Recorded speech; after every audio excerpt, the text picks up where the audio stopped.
Hey guys, Zane here with another quick one take review, and today I want to talk about the new Lupe Fiasco album, Drill Music in Zion.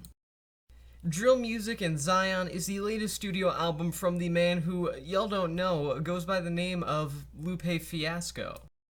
Lupe is a very interesting guy within the realm of hip-hop music in general, as he's kind of on the verge of being a sort of 21st century legend, but not quite, because while Lupe Fiasco's Food and Liquor from 2006 is considered one of the best albums of the genre of the 21st century thus far, he's only done a couple of albums that have gotten even a quarter of that praise since then. It certainly doesn't help that his third studio album, 2011's Lasers, is considered one of the biggest dips in quality of any artist across any genre ever. That being said, Drill Music in Zion seems to be at least somewhat of a comeback for him, though he has been releasing solid music in recent years, but nonetheless this still feels like a step up from just pretty good. Despite what the title might imply, there are no drill-based instrumentals here. They're actually mostly very jazzy-based instrumentals, though I will say that the couple of tracks where Lupe does kind of go into the realm of modern pop rap are surprisingly successful.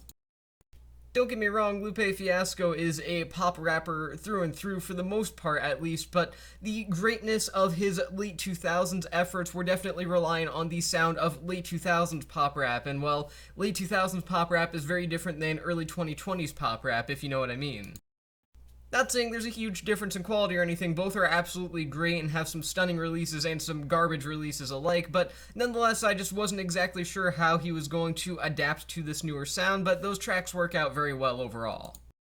As an actual performer, Lupe hasn't sounded this impassioned about hip-hop in years, and his lyricism is just as witty, clever, and generally charming yet striking at the same time as it's ever been.